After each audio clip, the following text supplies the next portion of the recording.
Oi, e agora? E agora eu tô te ouvindo. Ai, que bom. Não, acho que o problema era o meu fone. Acho que ele estava Ah, meio desconectado.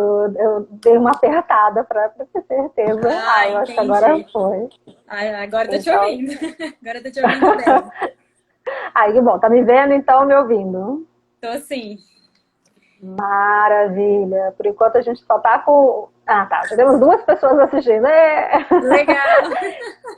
Então, boa noite. Daqui a pouco o pessoal vai entrando. Eu convidei bastante Sim, gente. Espero que todo mundo compareça. E quem não vê, não conseguir, né, assistir ao vivo, pode ver depois que vai ficar gravado. Eu sempre salvo as legal. lives. Então, boa noite para todo mundo que está chegando. Boa Boa noite. noite. Enaile ou Enaile? Me ajuda a pronunciar seu Enaile. nome. Enaile. Enaile. Então tá, vamos Isso. pronunciar corretamente. É, Então, para quem está chegando, esse aqui é o Balaio de Pautas, que é uma sessão do meu espaço mídia. E hoje a gente vai conversar com a especialista em nutrição, fertilidade e saúde da mulher, Enaile Arraes. Então, boa noite, seja bem-vinda. boa noite, Mona Lisa. Muito E, obrigada pelo convite.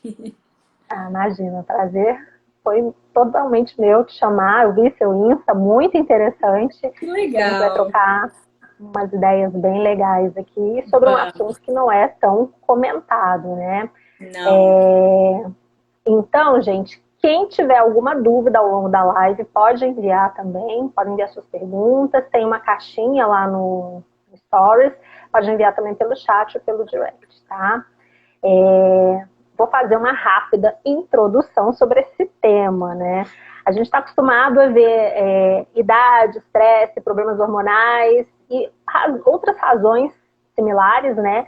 Que normalmente correspondem, né, a um comprometimento da fertilidade tanto masculina quanto feminina.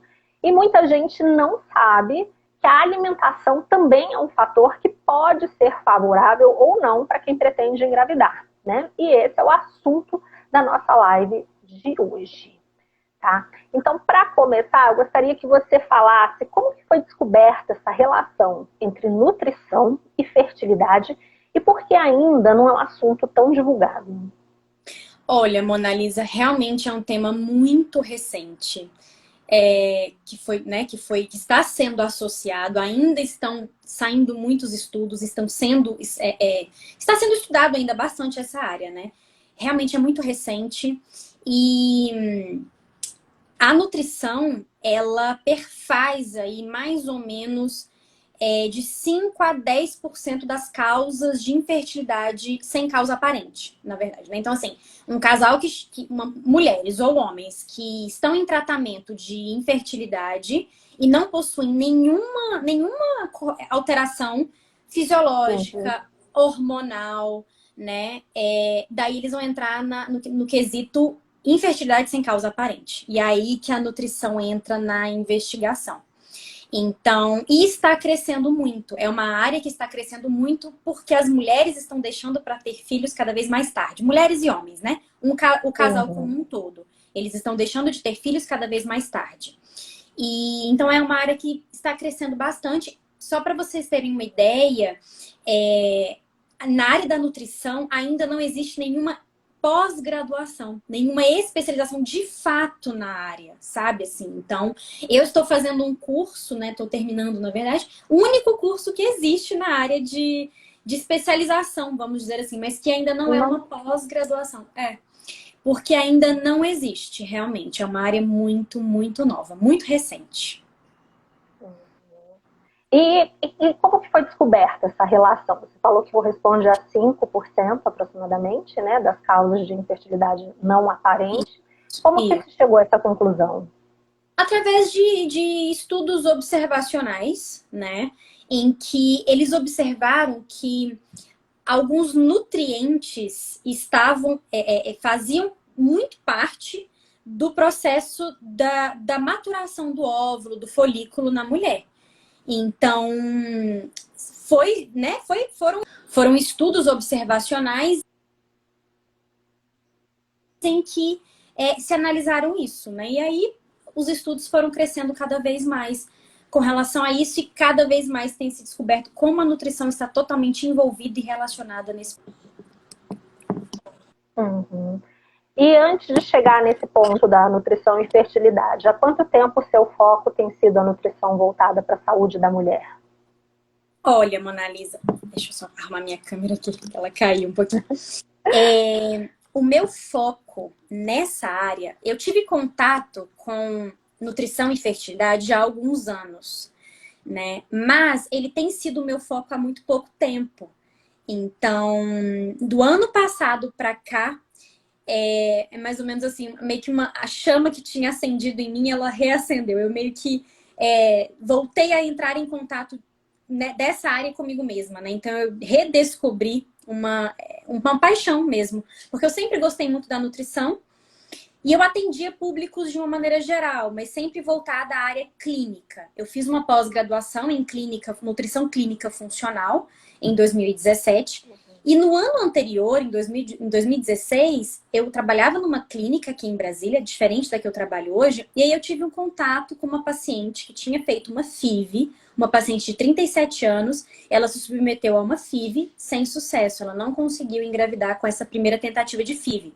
Só que aí a FIV mexeu muito com ela, porque a mulher tem que tomar muitas medicações para preparo de endométrio, né? Para uma ovulação prévia, né? E aí, pré-agendada. E aí mexeu muito com ela, ela desenvolveu ansiedade, então ela quis procurar algo que fosse mais natural. Então ela procurou uma nutricionista funcional, daí ela veio em mim. E o meu primeiro contato com a nutrição, com a fertilidade e saúde da mulher foi com essa paciente. E aí nós fiz todo o trabalho com ela, né? Que a gente vai comentar aqui ao longo da live. E após 6 meses de tratamento, ela conseguiu engravidar naturalmente. Aquilo foi, assim, uma felicidade muito, muito grande para mim e para ela, né? Com certeza. E aí, a partir daquele momento, em 2016, acendeu uma chamazinha dentro de mim, mas eu não segui, né? Fui para outros projetos na nutrição, ligados e focados principalmente à área do emagrecimento. E aí, do ano passado para cá, eu me redescobri nessa área e essa chama se instalou em mim, aí no meu coração, e aí eu segui. E né? Aí agora estou na área. Pois é. E você falando nisso, né, uma das minhas perguntas é que normalmente os cuidados com a alimentação, né, são voltados justamente para estética e emagrecimento, né? O trabalho que é realizado com esse foco é muito diferente do trabalho visando a saúde da mulher ou não? É sim, Mona Lisa, porque uma vez que o emagrecimento ele está associado à restrição calórica, a gente precisa fazer um déficit calórico para existir. Porque o emagrecimento ele é um equilíbrio entre o que você ingere e o que você gasta. Você precisa gastar mais ou não ingerir tantas calorias para ter o déficit calórico e você emagrecer, né? É uma conta simples de matemática. Na saúde da mulher, e principalmente para a fertilidade, o caminho é oposto. Porque a gente não pode privar nem de forma calórica e nem de forma nutritiva essa mulher. Porque a gente precisa justamente dos nutrientes, dos microelementos e micronutrientes, das vitaminas, dos minerais, presentes nos carboidratos, justamente são os que mais se privam, né, no emagrecimento, para se ter o bom funcionamento dos óvulos, ou a boa maturação folicular. Então, o caminho é totalmente oposto do emagrecimento, por exemplo. Então, a preocupação com o emagrecimento é menor, no caso, ou não? Porque eu já li também que, por exemplo, a pessoa obesa tem mais dificuldade para engravidar, no caso, né? Sim, a obesidade é um dos fatores que podem estar aí prejudicando a fertilidade em homens e mulheres. É muito importante a gente trazer isso aqui, porque não é só na mulher. A obesidade ela também pode agravar a fertilidade nos homens, né? Mas por isso que a gente precisa fazer um tratamento. É um tratamento a longo prazo, prolongado, porque a gente precisa lidar com essa obesidade de uma maneira ampla, num contexto generalizado, para que a gente trabalhe essa obesidade sem restrição, sem tanta restrição calórica.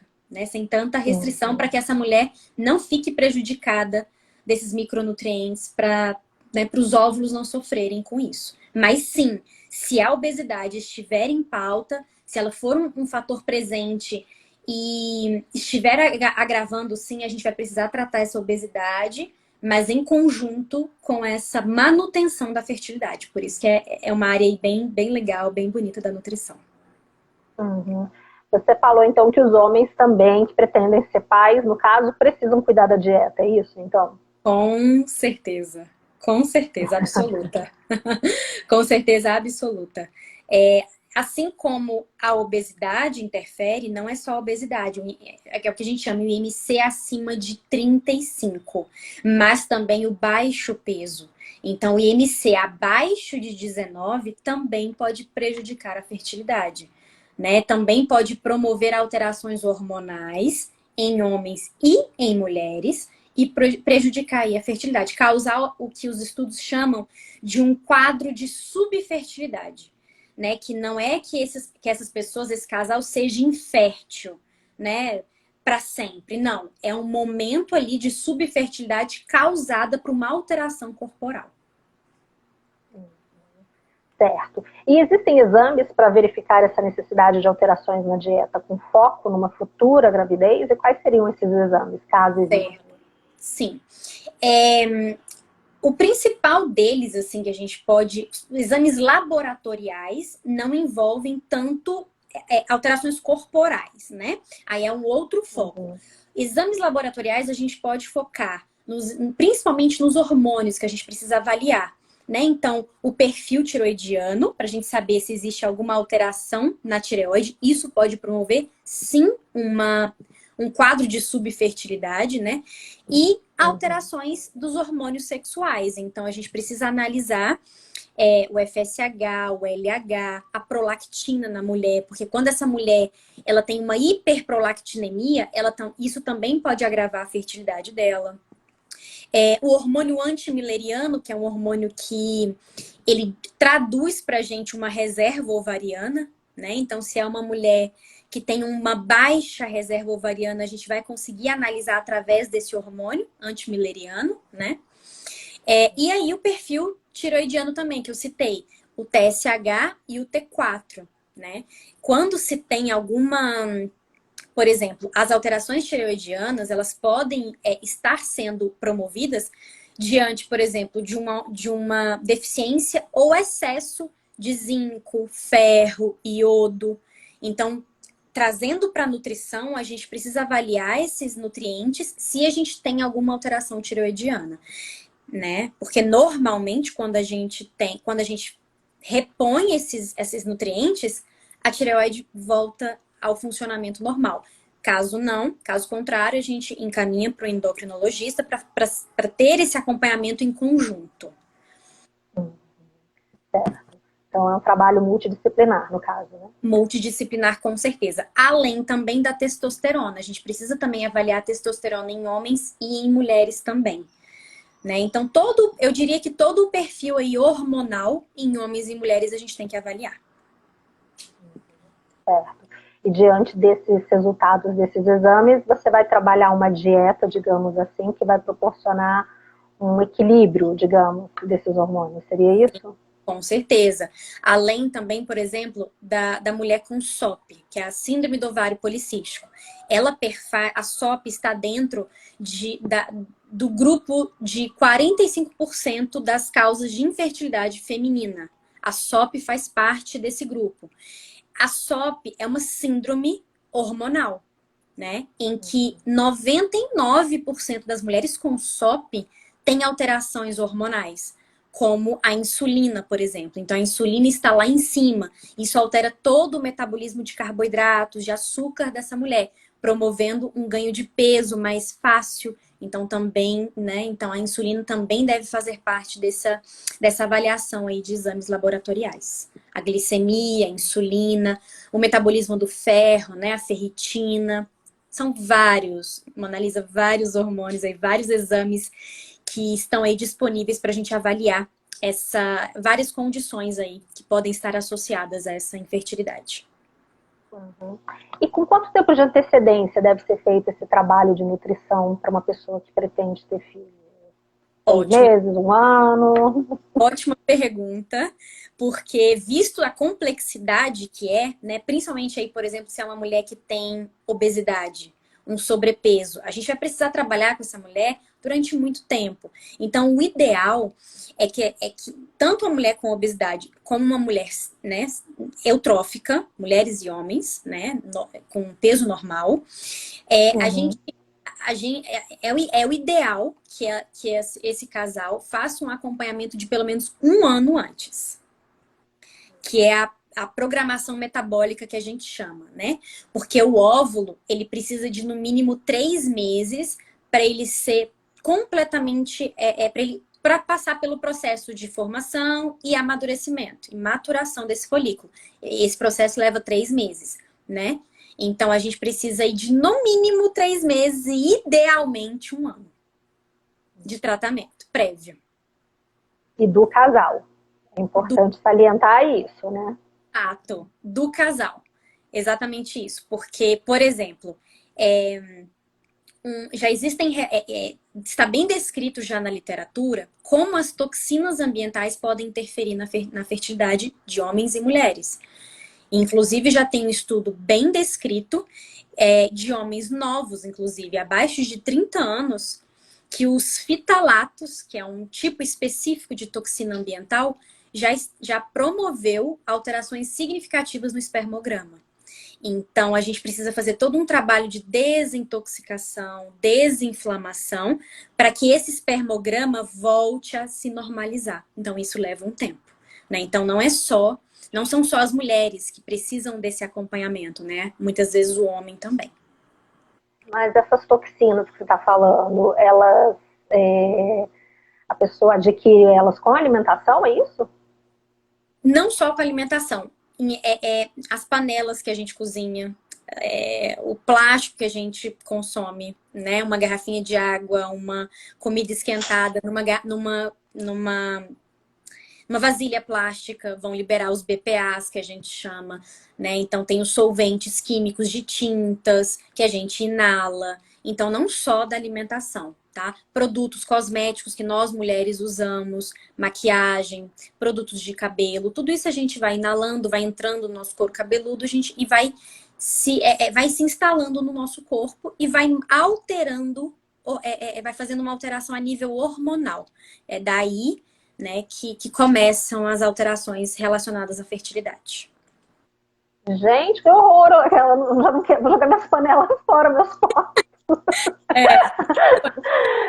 E quando a gente pega um casal, vamos supor, de uma idade, em um contexto de um casal de idade mais avançada, por exemplo, próximo aos 40 anos, né, do homem e da mulher, a gente precisa tomar o máximo ali a gente precisa otimizar ao máximo a vida desse casal. Então, eles precisam estar inseridos em um contexto mais natural possível. O mais natural possível. Uhum. Tá? Entendi. Então, um estilo de vida mais natural em todos os sentidos, inclusive na hora de preparar os alimentos, vai ser não uma garantia, mas uma contribuição, digamos assim, para que a pessoa tenha um organismo mais limpo. Seria isso? Com certeza, com certeza. Até para receber uma gestação também apropriada, né? O corpo estando preparado para gerar, né? É importante essa limpeza. Pois é um assunto até que eu vou entrar agora, que eu ia te perguntar justamente sobre quem pretende congelar óvulos, né? Também tem que fazer essa preparação, ou deveria ter feito, né? E no caso da pessoa que já congelou os óvulos e não fez ainda a inseminação e não fez essa preparação, se ela fizer antes da inseminação, isso influencia, não influencia? Como é que é essa parte?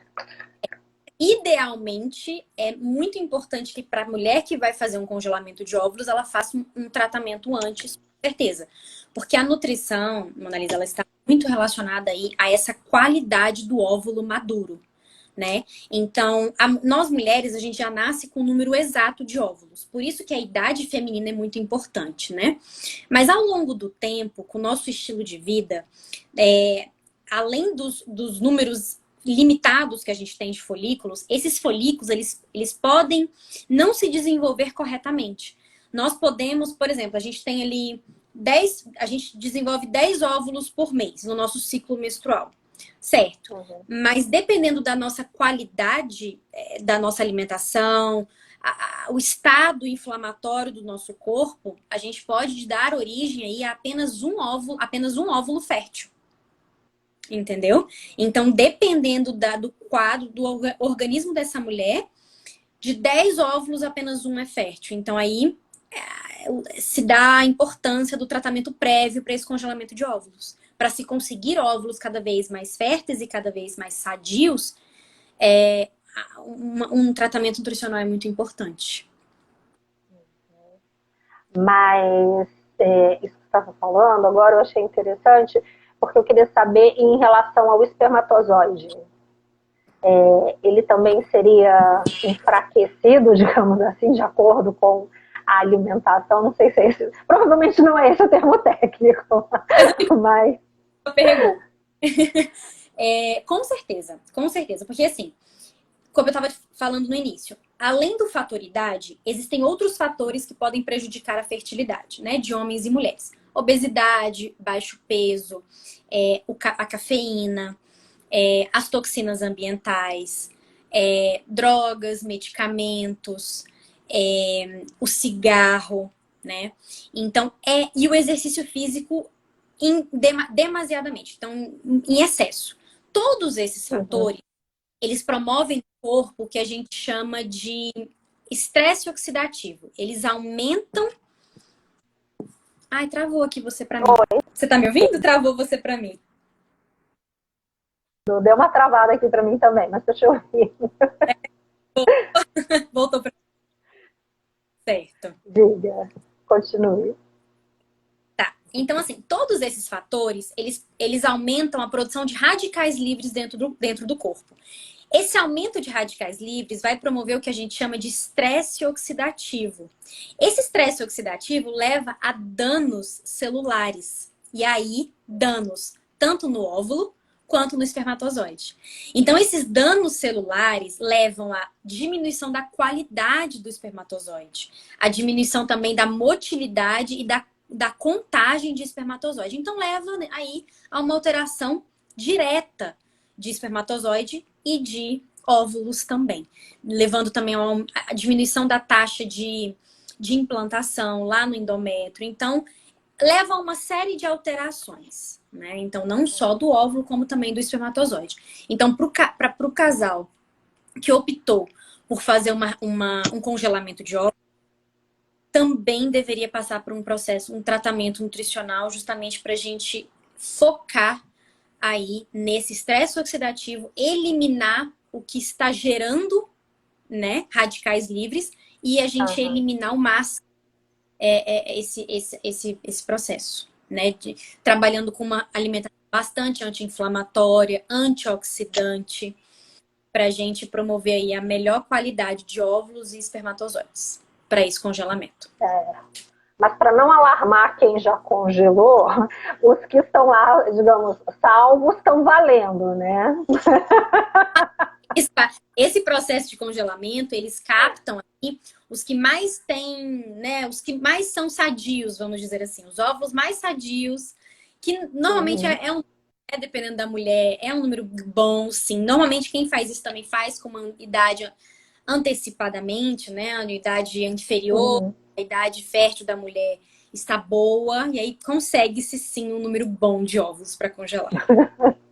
E para essas que já congelaram e agora estão pensando, ai meu Deus, eu não fiz o acompanhamento nutricional, será que eu tenho que correr para fazer antes de fazer então a inseminação, antes de fazer o processo, né, para transformar o óvulo com o espermatozoide no embrião? É interessante ainda fazer para se preparar para a gestação agora? Com certeza, porque também a gente não tem que se preocupar com a mulher, a gente tem que se preocupar só com o óvulo.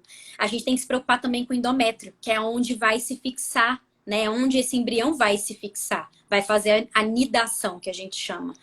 Então, esse endométrio, ele precisa estar com uma espessura específica para receber e segurar esse bebê. Então, também a nutrição está completamente relacionada a isso. né? Em casos de alergias alimentares, a gente tem um espessamento fino de endométrio. Então, por isso que a gente precisa fazer esse tratamento, essa investigação e esse reforço nutricional para esse espessamento do endométrio estar totalmente adequado para receber o embrião. E no caso das pessoas que já têm doenças pré-existentes? A pessoa, por exemplo, eu já li que quem teve câncer, por exemplo, se não congelou antes do câncer, não vai conseguir mais congelar. Não sei se isso é mito ou verdade.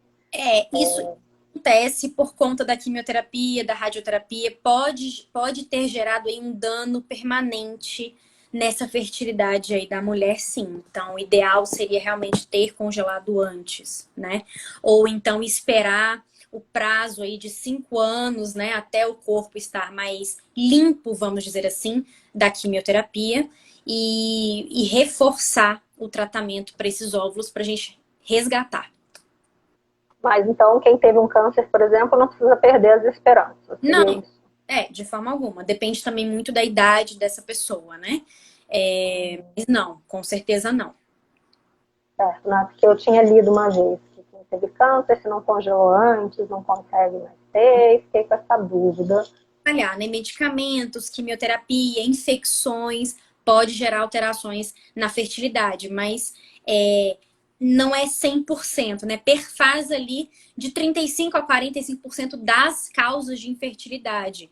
Mas não é que dita a regra, né? Então, claro que sempre tem esperança, sim. Com certeza. E quem tem diabetes, hipertensão, algum problema gástrico também, né? Porque aí as pessoas com problemas gástricos sofrem muito para comer determinados alimentos, inclusive, né? Dependendo do problema. Sim. Diabetes, ele promove uma alteração hormonal, que a gente falou no início, e aí também pode promover uma alteração na fertilidade por conta disso. Hipertensão também. Essas doenças, elas estão associadas aí, principalmente no homem, perfazem a maior parte, aí, cerca de 35% das causas de infertilidade masculina. A hipertensão, Nossa. diabetes, obesidade estão bem presentes aí nessas causas, sim. Justamente por essa alteração hormonal que promovem. Engraçado, porque a gente ouve muito falar no caso da mulher ser diabética, da mulher ser hipertensa. Eu não sabia que um homem hipertenso, a gente sempre acha que o homem vai conseguir se reproduzir por mais tempo, né? Que eles têm uma longevidade em relação à reprodução e pelo visto não é bem assim, né? Não é Alguns bem fatores. exatamente, não é bem assim. O homem também, assim, recentemente, a Sociedade Americana de Reprodução Assistida, eles constataram que 40% das causas de infertilidade estão relacionadas ao fator feminino e 40% ao fator masculino. Então, é completamente igual. Gente, sério? Não tem. Sim. Então, assim, um casal infértil, ele pode muito bem, né? 40% está totalmente relacionado, pode estar relacionado ao homem e 40% à mulher. E existem alimentos que seriam, digamos, favoráveis à fertilidade? Ou não? Com certeza. Assim, não existem, na nutrição não existe nada milagroso, nada assim. O alimento salvador, né? Não existe isso. Exato, uma mágica. O que existe na nutrição é assim, é um contexto, né? É um quadro ali mais natural. Então, o que eu diria, em primeira mão aqui, em primeiro lugar, são os alimentos orgânicos, né? Então, a alimentação mais natural, menos industrializados possível, seria aí o principal fator para esse casal ter aí de coadjuvante na nutrição. Então, alimentação orgânica, né? Como eu falei no início, porque os agrotóxicos, eles também já estão bem descritos na literatura, que prejudicam diretamente essa fertilidade. Então, uma alimentação orgânica, então frutas orgânicas, legumes, verduras, legumes orgânicos perfazem a maior parte desses alimentos benéficos para a fertilidade. Além também, eu diria também o gergelim é um alimento muito interessante, porque ele é rico em cálcio. E mulheres que retiram o leite derivado da alimentação sem uma orientação, elas têm uma baixa, normalmente, mulheres que fazem isso, elas têm uma baixa ingestão de cálcio na alimentação. E o cálcio, ele é fundamental para a maturação do folículo ovariano. Então, eu diria aí, o gergelim, os folhosos verdes escuros, eles são muito aliados aí na fertilidade, sim, por conta do cálcio. E me diz uma coisa, já que a gente está falando dessa parte favorável, né? Fala-se muito em hormônio que é aplicado em frango, né? Outra coisa que falam muito é das condições em que é abatido o boi, etc, etc, né? Essas coisas influenciam ou não influenciam? Não, e até agora não existem, assim, pelo meu conhecimento, não existem estudos nessa questão aí, dessa questão hormonal interferir, né?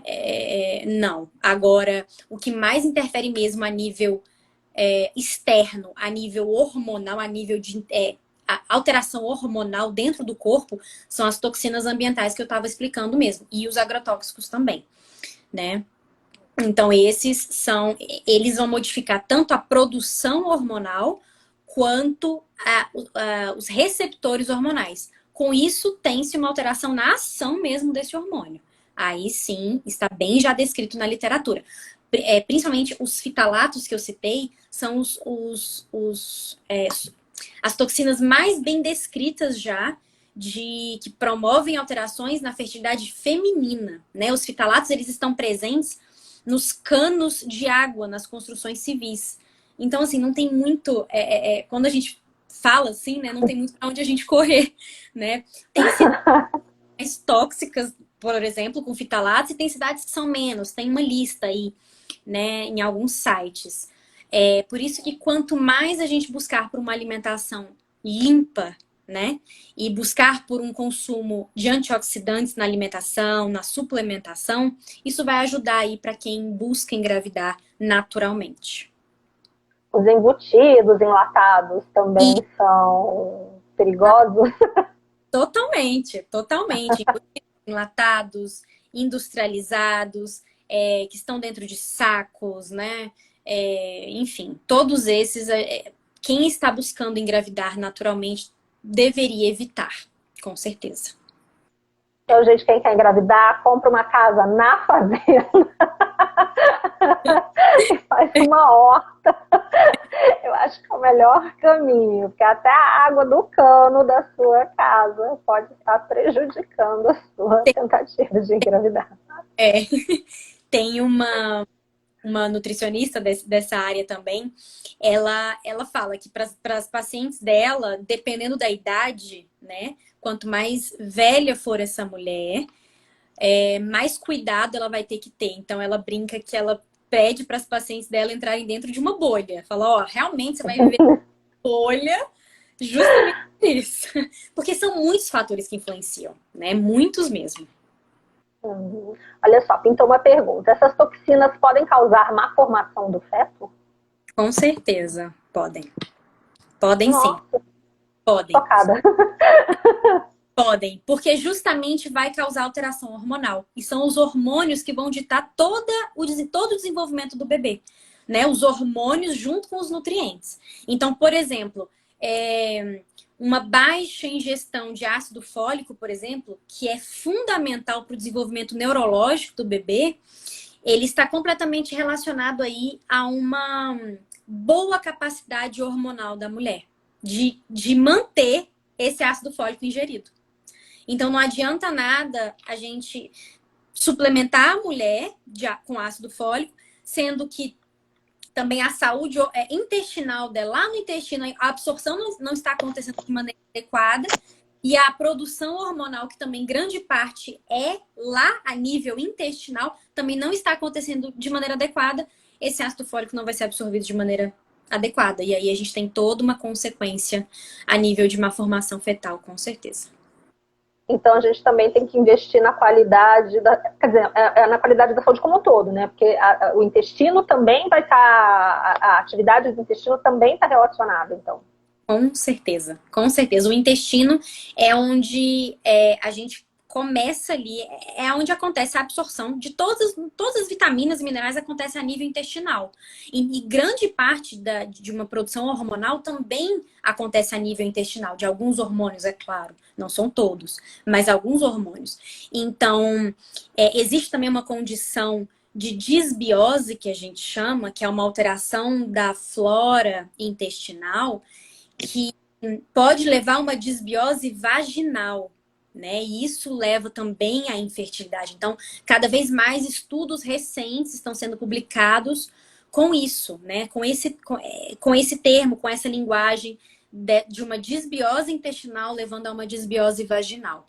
Então, quando nós da nutrição, nessa área, né, a gente começa a tratar um paciente ou uma paciente, a gente precisa realmente tratá-lo como um todo, principalmente olhando a saúde intestinal, principalmente. E existem alimentos, além desses que a gente falou, existe algum que realmente prejudica a fertilidade? Ou a gente ouve muito falar também em alimentos abortivos? Eu lembro uma vez que eu levei um bolo na academia e uma das meninas estava grávida e no bolo tinha canela e foi aquela coisa, não dá pra ela que ela vai abortar. E eu, gente, é só um pedaço de bolo. Existem esses alimentos que prejudicam, que causam aborto? Como é que é isso? Inclusive, eu abri minha caixinha de perguntas e uma paciente perguntou isso, inclusive, da canela. Mas a canela não tem, ela não é abortiva, tá? O alimento abortivo é a camomila. Então, chá de camomila, para as minhas tentantes, eu sempre oriento que não pode. Não pode mesmo, assim, nem uma colher, né? A camomila, ela não pode. Chá de camomila, ele pode ser abortivo, sim. Outro também... Chocada. Hã? Eu fico chocada com as descobertas. Eu fico imaginando as grávidas nervosas tomando a camomila para se acalmar. Exato. Né? Outro alimento também que, assim, existe muita contradição ainda na literatura e eu particularmente não gosto de trabalhar com ele, é o chá de hibisco também. Para as minhas tentantes eu também gosto de privá-las justamente por isso. Porque em alguns estudos já demonstrou algum efeito na fertilidade nas ratas, em outros estudos não demonstrou, mas aí ainda nessa incerteza, ainda é muito recente estudos com esse sentido, eu prefiro evitar. Né? Agora, a cafeína também é uma questão que a gente também precisa observar, porque a cafeína acima de 250 miligramas por dia, ela já demonstrou em estudos que pode ser prejudicial sim para a fertilidade de homens e mulheres. Então, a gente evita. Isso dá mais ou menos aí de 2 a 3 xícaras pequenas por dia. Né? Com as minhas pacientes, eu gosto de limitá-las até 2 xícaras por dia de café. Né? Até porque a gente não tem só a cafeína somente no café, né?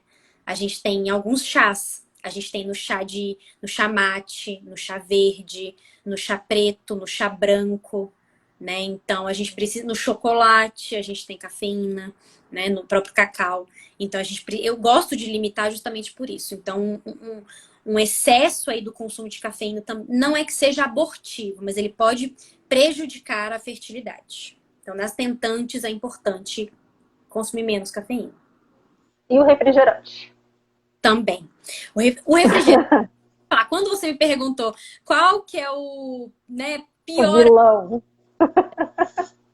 Eu não diria o refrigerante, eu diria o açúcar. Né? E aí o refrigerante, ele é feito basicamente, a maior parte dele é de açúcar. Né? Então, o açúcar realmente... O açúcar e todos os alimentos inflamatórios, eu diria, tá, Mona Lisa? Então, glúten, leite, mas o açúcar, aí em primeiro lugar, ele é bastante inflamatório. Açúcar e glúten, eu diria. E os industrializados.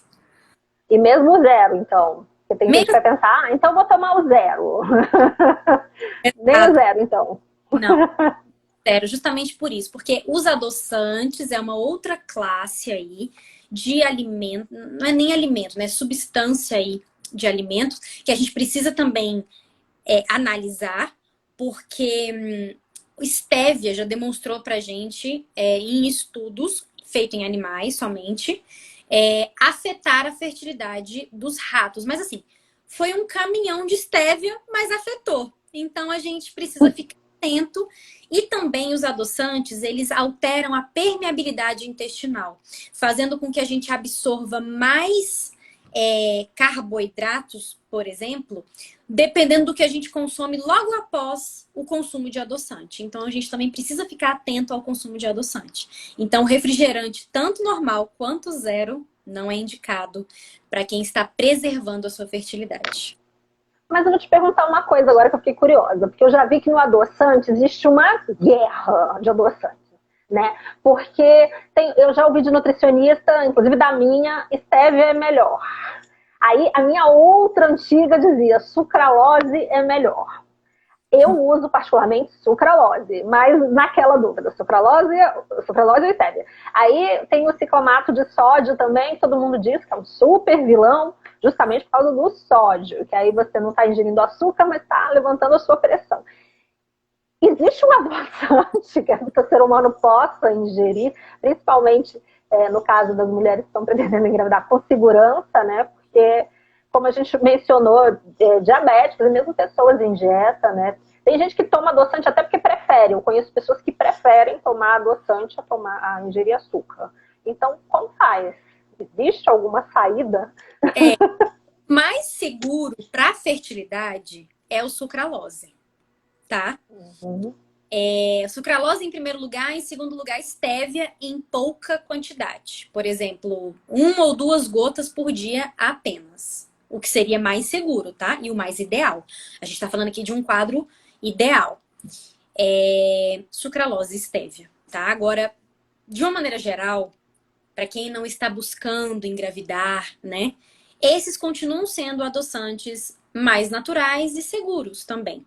Mas não elimina o fator, né, intestinal que eu citei. Então, todos os adoçantes promovem essa alteração de permeabilidade intestinal, promovendo aí, ajudando numa questão de ganho de peso. Então, os adoçantes em uso crônico, em grande quantidade, uso crônico que eu digo é a longo prazo, grandes quantidades diárias, eles alteram, isso estudos já trazem isso, eles interferem e eu não estou achando a palavra que eu quero, eles alteram? Não, eles promovem aí, contribuem com o ganho de peso. Achei a palavra. Eles contribuem em grande parte com o ganho de peso, justamente pela alteração da permeabilidade intestinal que eu citei. Chocada, mais uma vez. Vamos dar o nome do quadro para Verdades e Inconvenientes. Impressionante. E o açúcar, que a gente também vai falar. Açúcar mascavo, açúcar... tem 200 milhões também de tipos de açúcar. Qual é o menos pior para quem está nessa situação de estar pensando na fertilidade ou mesmo só em manter a saúde? Qual que você recomenda? Tá. Eu indico sempre 3 tipos de açúcar que são mais naturais, vamos dizer assim. Que é o açúcar demerara, açúcar mascavo e o açúcar de coco, tá? Em primeiro lugar, eu citaria o açúcar de coco, tá, Mona Lisa? Porque ele assim, na visão de todos os nutricionistas, acho que isso é até unânime, assim.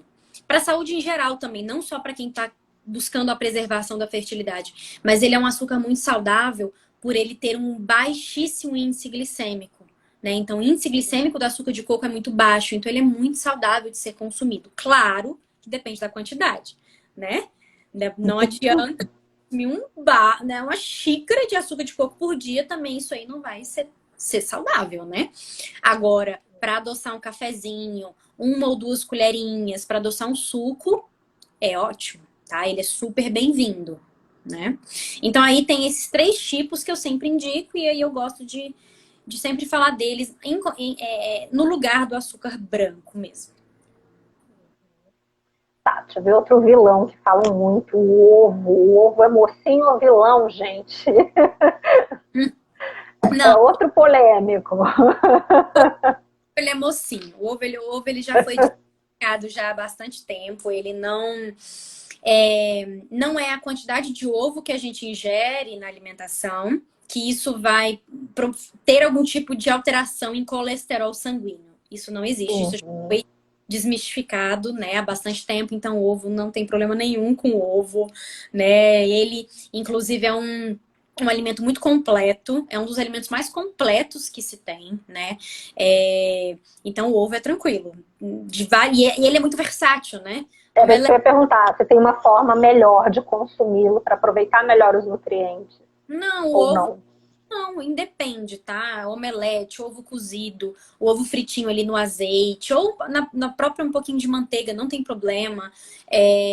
Enfim, crepioca, ovo mexido. O ovo é muito versátil, ele é um alimento super seguro, então não tem problema nenhum. Aproveitando que você falou a palavra manteiga, aí me veio à mente, manteiga ou margarina? Hum, Isso é muito importante. A gente comenta. A manteiga, ela é muito mais natural do que a margarina. Se você for olhar, se a gente for comparar a lista de ingredientes da manteiga, ela tem ali por volta de 3, 4 ingredientes no máximo, né? É a gordura do leite, algumas têm ali o corante artificial urucum, corante natural, desculpa, de urucum, é, um cloretozinho de sódio, alguma coisinha para conservar, apenas.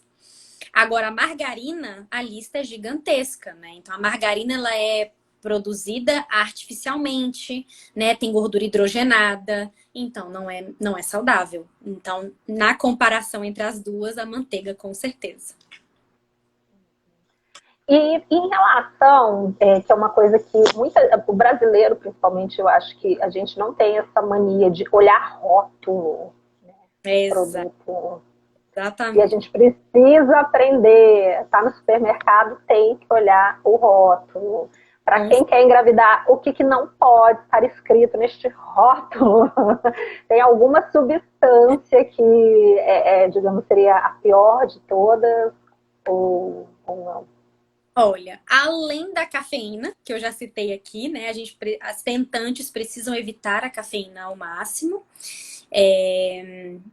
Seriam os aditivos químicos, né? Os edulcorantes também, a gente seria interessante evitar, principalmente ciclamato monossódico, aspartame, não é interessante.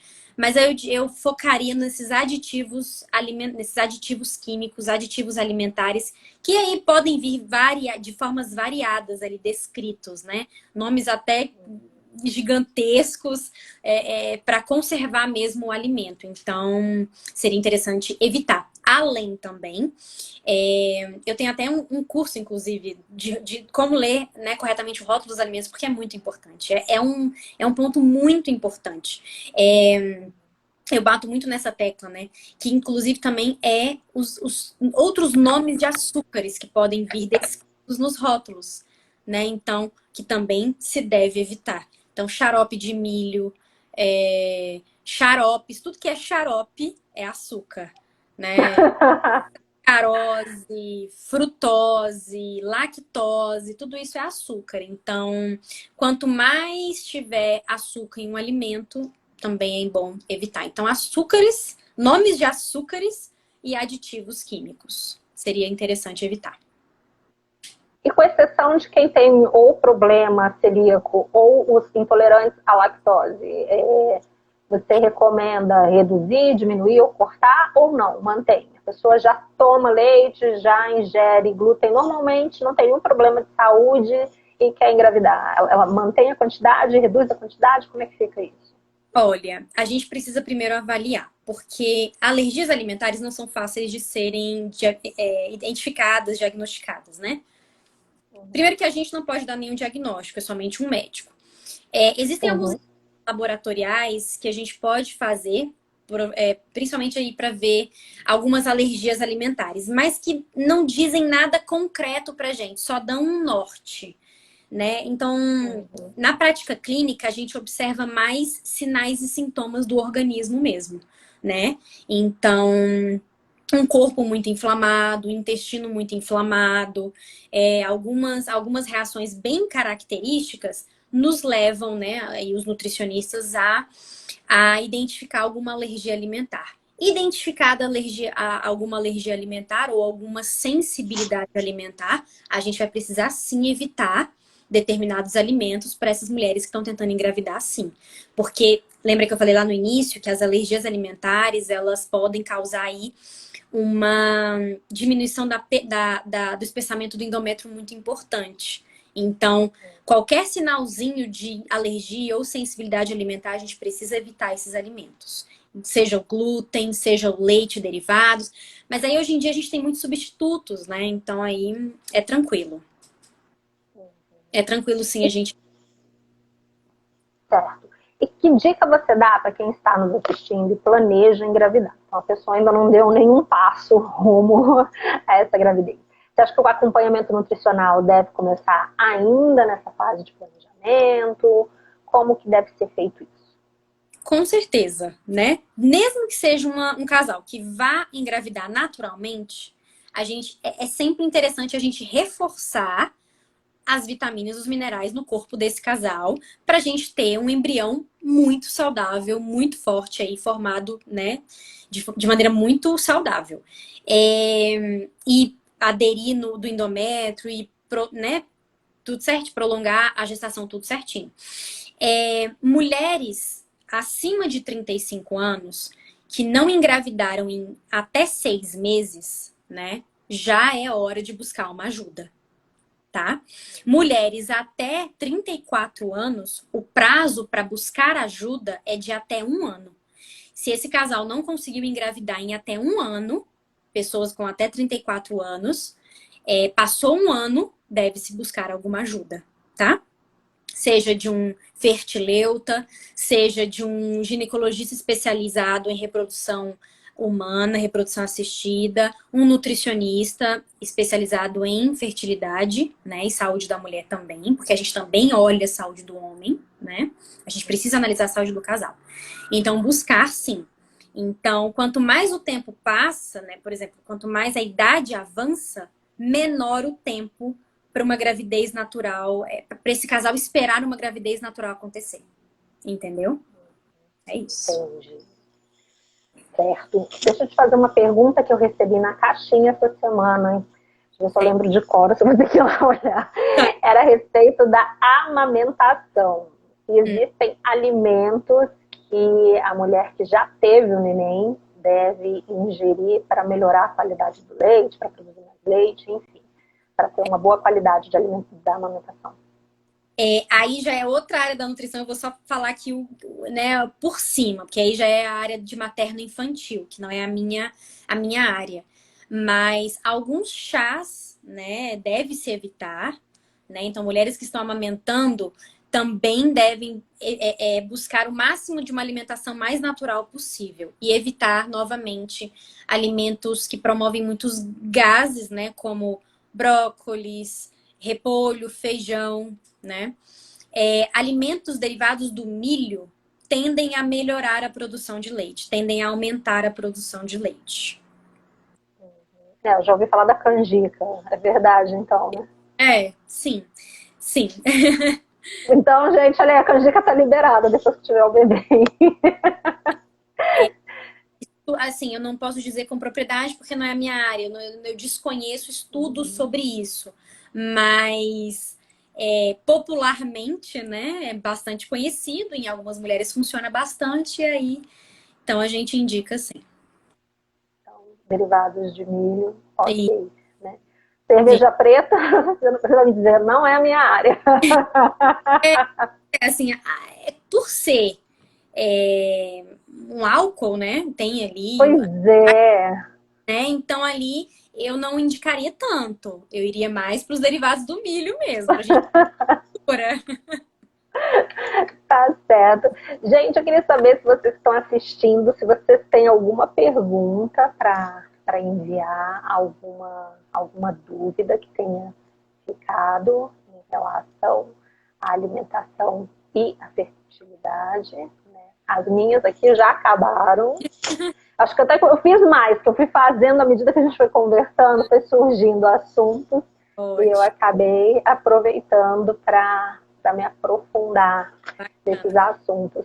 Enquanto a gente espera para ver se pinta alguma pergunta, eu queria primeiro te agradecer por ter participado e te te pedir, né, abrir espaço para você divulgar seu trabalho, seu Instagram, para quem tiver curiosidade, quem quiser seguir você, conferir as informações que você posta lá. Joia, muito legal. Gostei muito do papo, Mona Lisa. Acho que a gente conseguiu aí abranger bastante coisa, né? A gente conseguiu falar de bastante coisa. E, bom, meu Instagram profissional, ele tá aí engatinhando. Comecei recentemente com ele. E é o Enaília Arraes, nutricionista, né? Procuro trazer bastante informação técnica, científica. Eu gosto bastante dessa área, né? De trazer informações assim, né? E procuro estar ali diariamente com interação com as pessoas, buscando sanar as dúvidas e trazer aí uma interação legal mesmo, né? Bem humanizada com todo mundo. Minhas pacientes me seguem lá e eu gosto bastante desse contato. E é isso, estão todos convidados, vai ser um prazer e foi um prazer participar aqui da sua live também.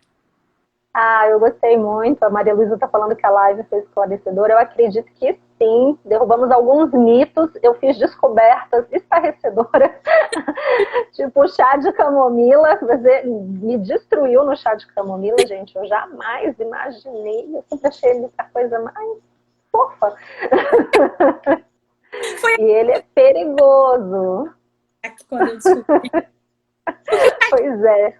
Nossa, é o mais tranquilo de todos, né? Sim, exatamente. Então, foi uma surpresa, né, descobrir essa propriedade, assim, do chá. Aliás, pelo que você falou, em relação a chás, é melhor não tomar sem a indicação de um nutricionista, né? Porque tem os chás do bem, digamos assim, e os chás que podem prejudicar, dependendo do problema de saúde ou da intenção da pessoa, né? No caso, a pessoa que quer engravidar ou que já está grávida, né? Isso. As mulheres grávidas, elas precisam tomar ainda mais cuidado com o chá, tá?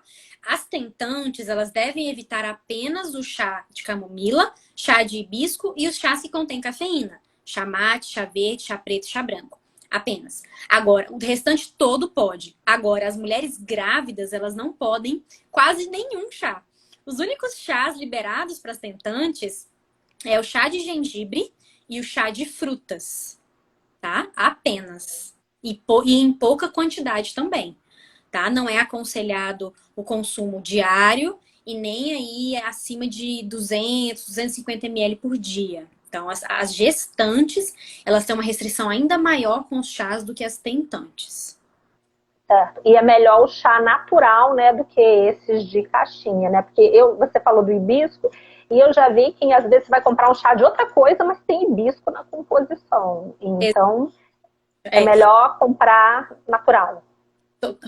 Sim, com certeza. Fazer da folha mesmo, né? Ou da casca, por exemplo, o chá da casca de jabuticaba é muito interessante, é riquíssimo em antioxidante, anti-inflamatório. Então você pega ali do pé da jabuticaba mesmo, né? Da árvore mesmo, higieniza bastante as cascas e faz o chá. Então, com certeza, o chá da própria erva, da própria planta, da própria folha é muito mais adequado.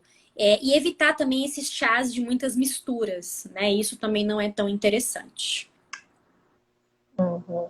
Ó, mandaram aqui. Já que estamos falando de chás, o chá de cravo da Índia é abortivo? E aí?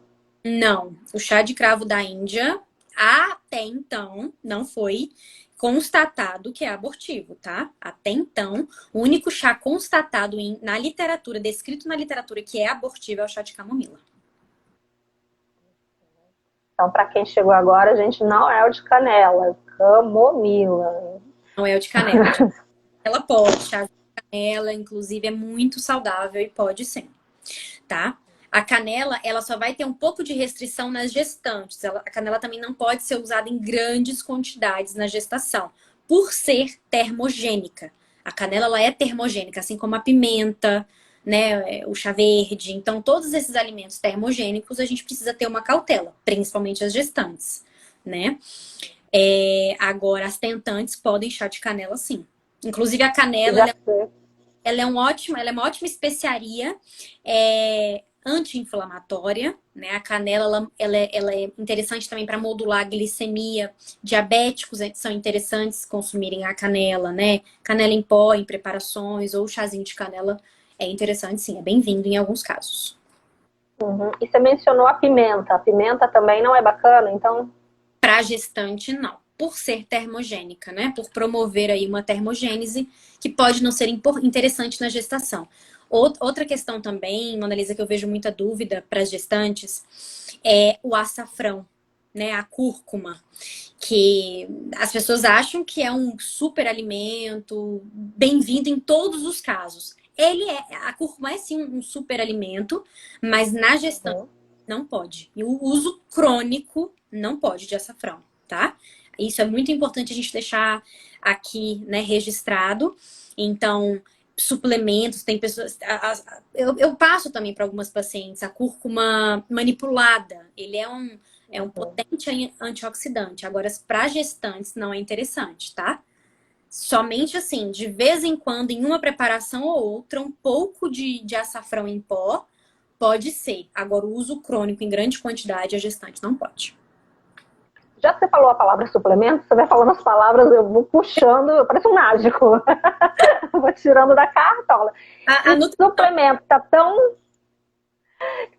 na moda, né? Muita gente se entope de whey protein, por exemplo, sem nem saber se é para tomar, se não é para tomar. E aí, a pessoa que está querendo, planejando uma gestação, para ela usar um suplemento só com a orientação do nutricionista, né?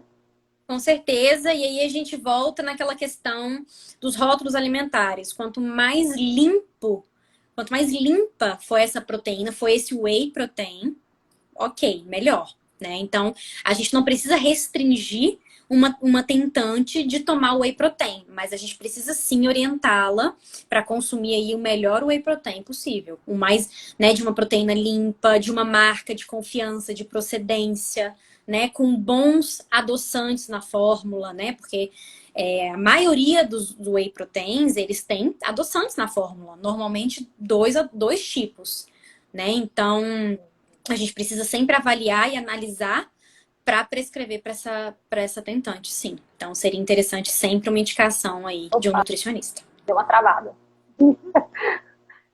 Tá me vendo agora? Voltou? Voltou te vendo. Certo. Whey protein? Deu para ouvir? Eu escutei, não sei se o pessoal... Gente, alguém não ouviu sobre o whey protein?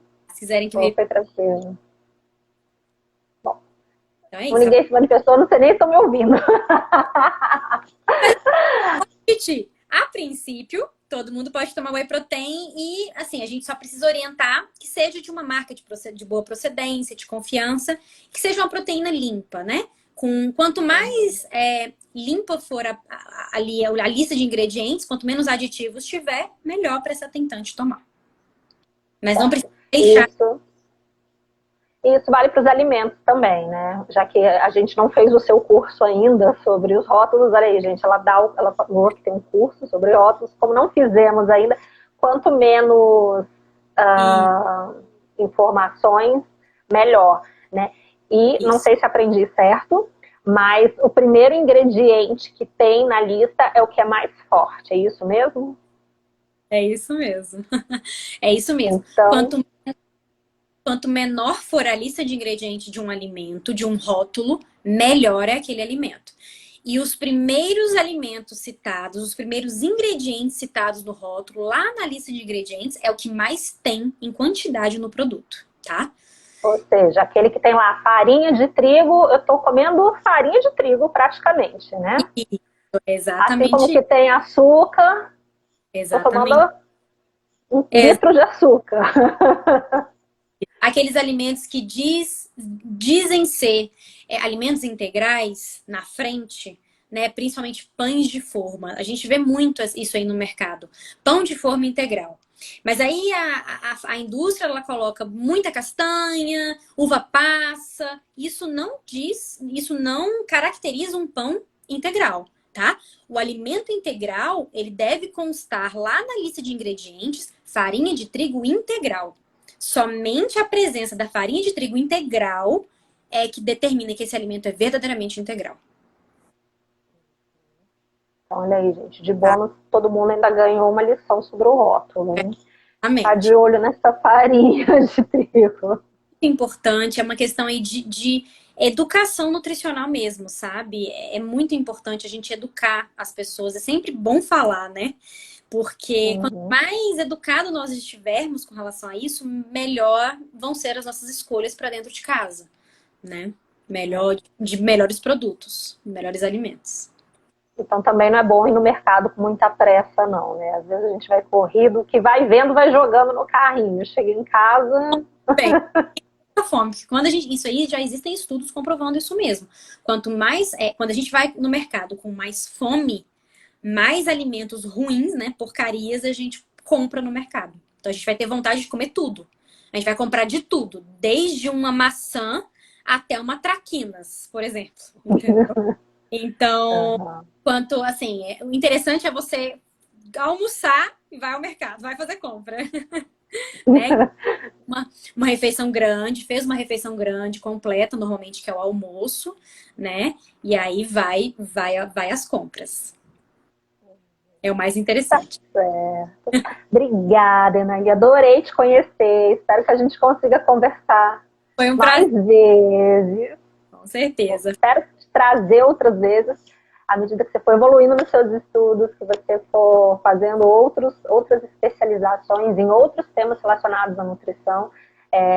Aqui no perfil eu sempre trago muita informação de saúde, então as portas estão sempre abertas para Muito você, legal. para divulgar alguma coisa que você esteja participando. Pode mandar também, que eu divulgo. O meu espaço é seu também, tá certo? Obrigada. Mais esse convite, foi um prazer te conhecer, foi um prazer participar aqui, adorei o nosso bate-papo e conta comigo também. Tá Podemos ter certo. várias vezes aí a live, o bate-papo, estou sempre aberta. Tá certo. Então, obrigada a todo mundo que acompanhou com a gente. Você que vai assistir depois, vai ficar disponível. Então, e sempre é incrível como o número de visualizações depois é gigantesco. É, Então, para você que vai assistir depois, sigam também o meu espaço underline mídia e Enália Arraes, nutricionista ou isso, Nutri? isso, Repete o seu Insta. pianista, isso. Então, como eu falei muito rápido, né? Podem olhar também, ela tá, eu sigo ela, então ela tá lá na minha lista. Então podem dar uma coladinha Ah, lá. Olha legal. aí, elogios, excelente live, parabéns. Obrigada, gente. Obrigada por quem Quem assistiu. acompanhou, muito obrigada. E até a próxima, então. Obrigada, boa noite. Prazer, boa noite. Tchau, tchau. Tchau, tchau.